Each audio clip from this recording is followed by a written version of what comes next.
Okay, well, that's a good start. We can start working on it from there.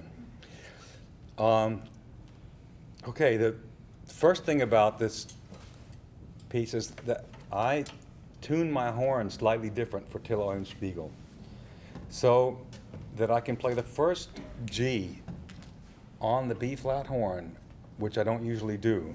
But this has the advantage that you have so you're pushing your B flat slide a little bit. That also has the advantage, this leading tone, the D sharp, is nice and high. So you have this interval is okay, and it's a bit more, it's easier to get the first note to speak. It's, it's all by yourself. You're starting the piece. Could be that certain instances one might be a little bit nervous here, which is normal. One has to play when one is nervous. It might not be as much fun, but you don't want it to sound like you're too nervous. So it's a bit steadier. And the rhythm, okay. It's the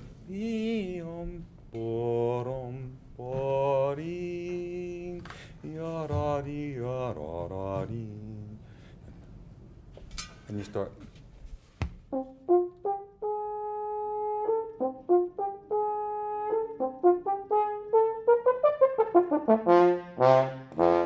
Okay, play it.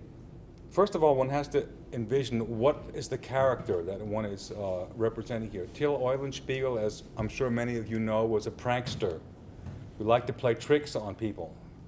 And so you have to imagine some, really sort of tricky guy, maybe having planned some dirty trick and sort of looking around a corner. So it's a bit of a caricature. So you don't need to play Till Eulenspiegel especially beautifully. It has to have a certain sort of irony. So this is a good place for the short staccato.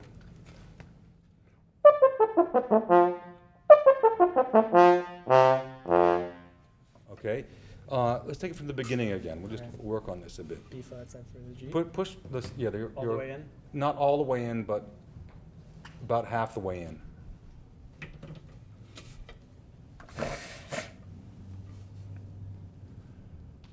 On the staccato here, would you say the same staccato or a little bit longer than that? A little bit longer, yeah.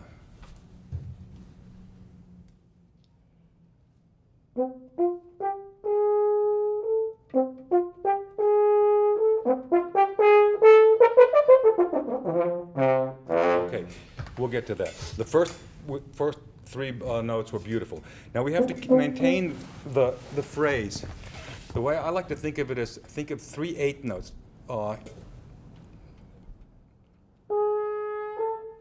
Boom, boom, boom, 1, 2, 3, 1. So you really have with rhythmic integrity, and it gets organically faster. And once you're getting to this part,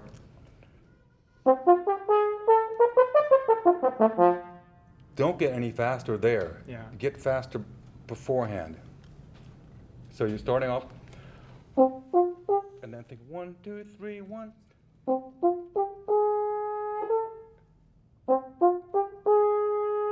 And end that note. Okay? So you have to end the note before any staccato note. You have to end the note. In order for the note to be staccato, there has to be space before the note and after the note. It's like to the kopráš. I hope that most horn players here have been playing kopráš.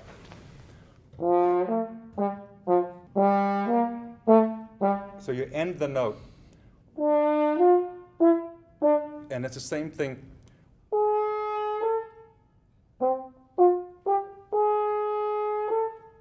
So you end that note and keep the air pressure so you don't lose the support for the next note. But you play this note just completely legato between the D sharp and the E. Okay, just play that much, just the first bit.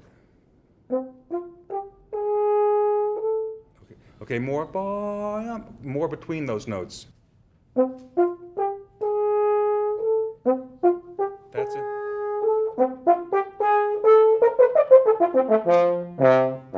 Okay, it's coming along really well now. Okay, now we get to this part.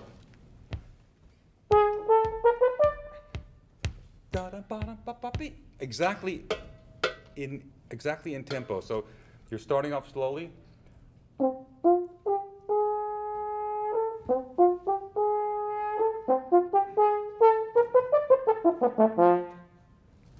So just play on this part.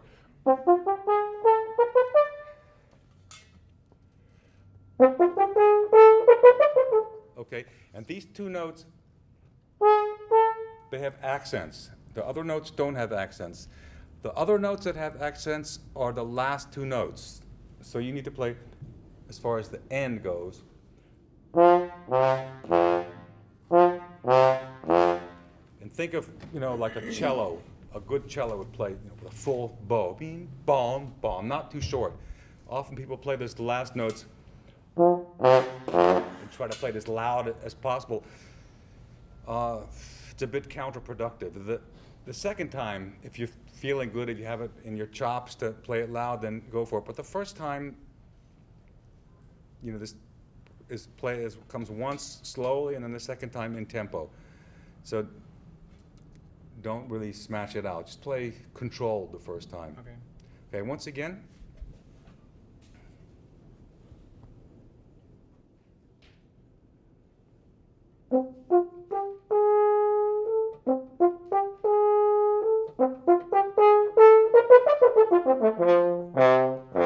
Okay, now the cornerstone of this is where most people mess up, is coming down, back down. But actually, if you don't, after you're finished with the A, you're just playing, as if for us horns, it would be a C major arpeggio.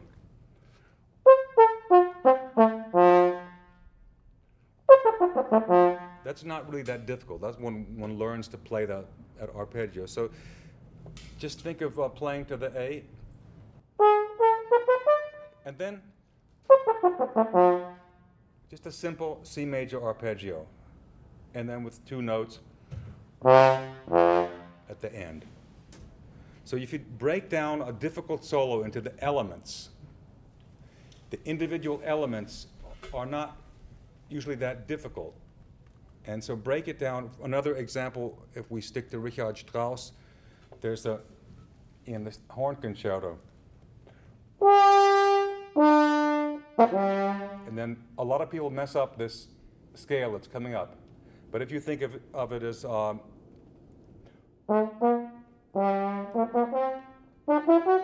this is easy. You think of it as two scales of three notes, one after another. It's mentally much easier if you divide it up mentally, then somehow it seems to be easier to play. So just divide this up into the elements when you're practicing it. Okay, let's continue now. Just play this.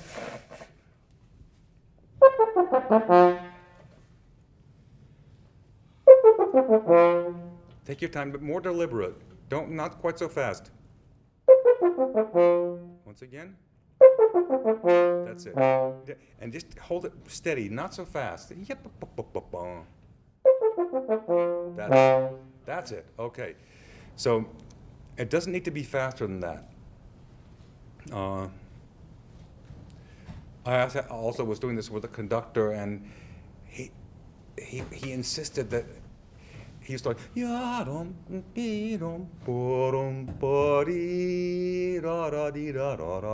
he wanted, it was much too fast. So he said, well, it's got to be the same. I told him it's too fast.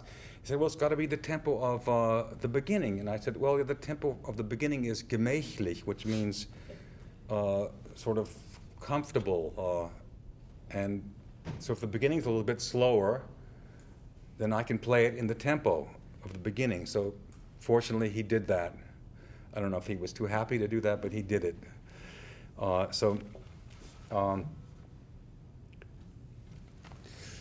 let's do the whole thing again now. Okay.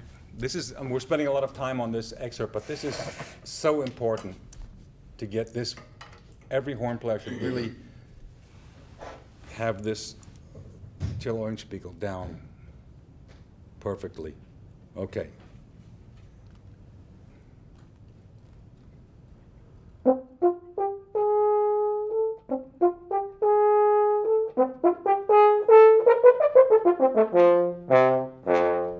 Good. Now the next one.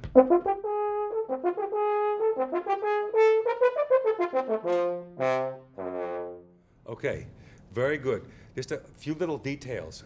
This note, you've got to end that note. See, Yeah. otherwise that next note is not true staccato. Okay, this was very good. Now let's do the second part again. Okay.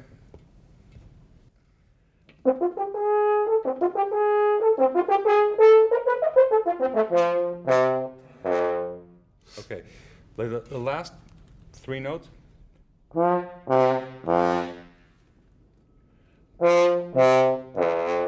Okay, get ready for that last note. You need more space between your teeth. The jaw needs to come down and slightly forward for the low notes. And make sure that you do that before you start the note. While you're starting a note or after you start the note is definitely too late. So get the embouchure in position for any note. This is something that you need to do for every note that you play. Have the embouchure in position before you start the note. So you're ready for that note before you play it. Okay. Use the break, the space, the time between the notes, so you move your embouchure directly to the next setting after you stop the note before the one you want to play. Okay, once again, the second part again.